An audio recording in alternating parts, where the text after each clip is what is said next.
twarishimye cyane rero natwe turacyafite na gahunda zo komeza kumushimira twamubara nk'umwe mu ntwari kandi niba mwabonye imyaka afite mu by'ukuri ari ku myaka mito utatekereza ko umwana atekereza nka biriya ko bigaragaza ubutore ndetse n'ubutwari. Mwigeze kumva bavuga ngo perezida w'icyo gihugu ngo yarabyumvishe ngo ashimira perezida w'u Rwanda, kumva ni ikintu gikomeye mbese respect uriya mwana ari hejuru cyane kabisa. Ese mwari mwamenye amakuru y'uyu mwana batangiye kwita intwari? Bamwe bati ni igitangaza, abandi bati uyu mwana nasanzwe.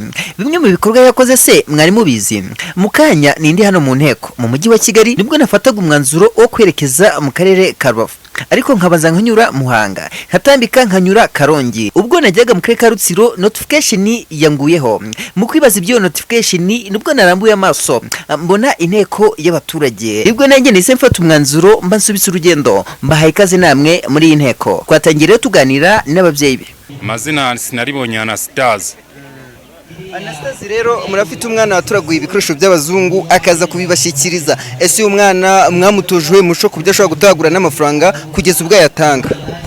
Umwana uko twamutoje nyine twaramutoje Jacques mutoya ati igihe utoraguye ibintu bya mugenzi wawe mwigana uzahita ubimuhereza. Mbese umuntu wari we wese umuntu utoraguriye ikintu ugahita ukimushyikiriza ukakimuhereza.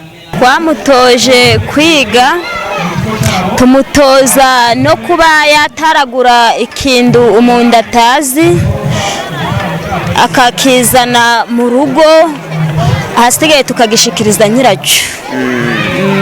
Kuba rero uyu mwana yaratoye igikapu cyari kirimo amafaranga, namwe mufite ubukene, imbaraga zo kutayajya kandi mubayeho mu buzima bubi, mwazikuye?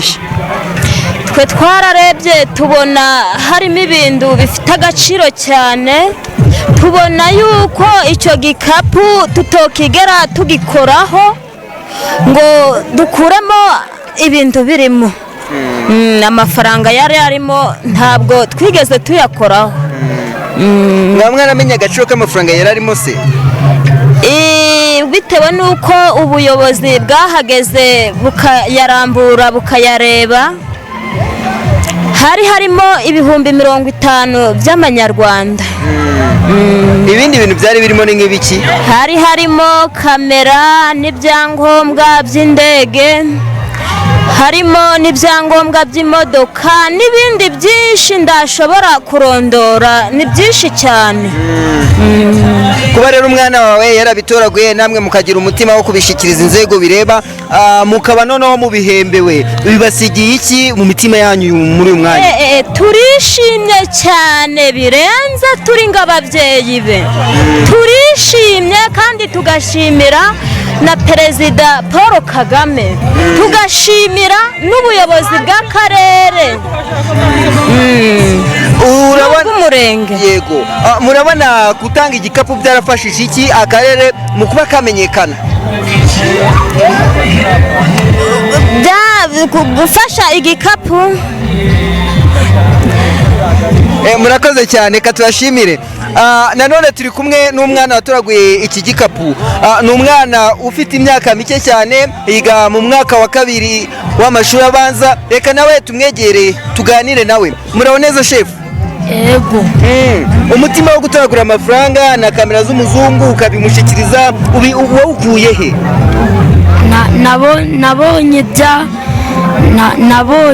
Nabonye ndamukorera nabi.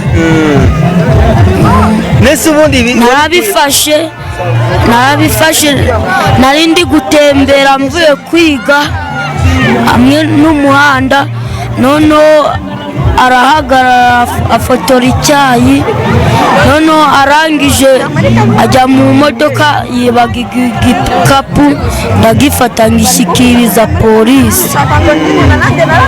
Niki cyatumye ufata umwanzuro wo gufata igikapu cy'umuzungu, harimo amafaranga, harimo kamera, ukagira umutima wo kubitanga wo kubijyana?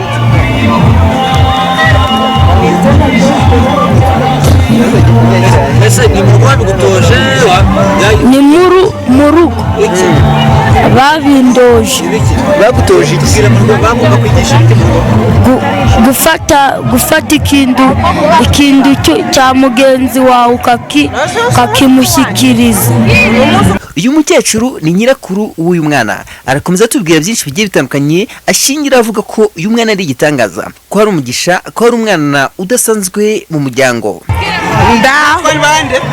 nitwa Rasheli Bantegeye, ndaho urugo rwa Busimba ndaho twibaga kuva twavuka, ndaho twibaga abana banjye natojeje kugira ngo ndibakazabona ikintu cy'umuntu ngo bakibe bajye barakijyanira nyiracyo bakimuhe, niko nababwiye kuko se umugabo wanjye aheruka gupfa, ndaho twibaga.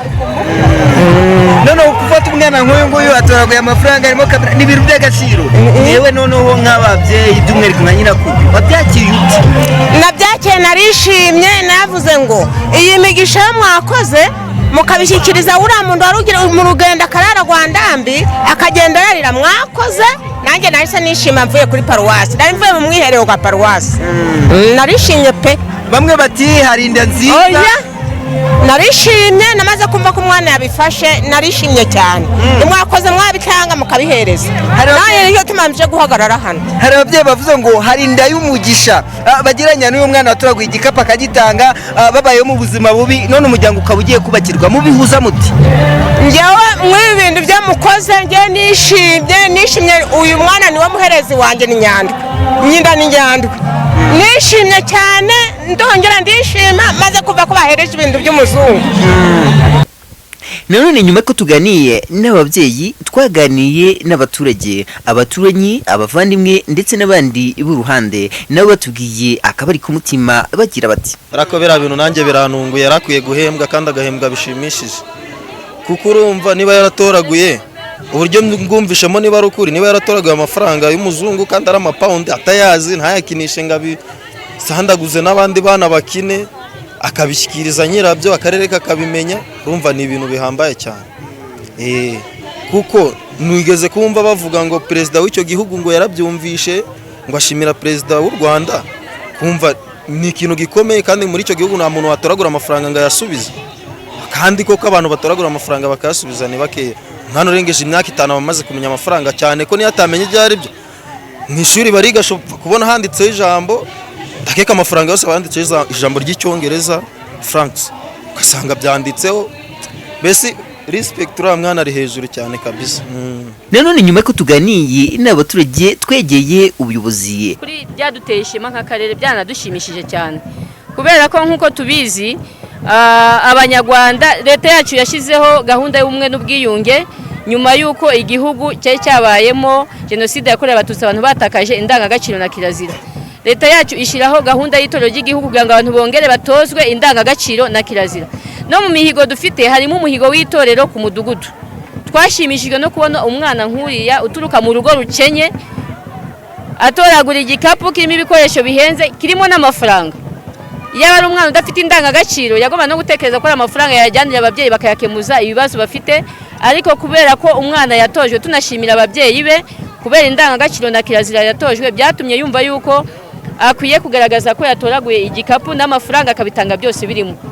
Twarishimye cyane rero, natwe turacyafite na gahunda zo komeza kumushimira, twamubara nk'umwe mu ntwari, kandi niba mwabonye imyaka afite mu by'ukuri ari ku myaka mito utatekereza ko umwana yatekereza nka biriya, ko bigaragaza ubutore ndetse n'ubutwari. Reka mbasabe gukomeza kwishinganisha mukora subscribe kugira ngo amakuru n'ibiganiro tugende duteramira muri iyi nteko mubashe kubikurikira nta na kimwe kibacitse. Ndagira ngo ujye no ku mashakiro cyangwa se ahandi usanzwe ushakira ibiganiro, wandikeho ijambo inteko, urabona byinshi bigiye bitandukanye bigaruka ku biganiro tugenda dukora uko bwije ndetse nuko bikeye, bigaruka ku makuru agiye atandukanye. Nge mwari kumwe ni inteko.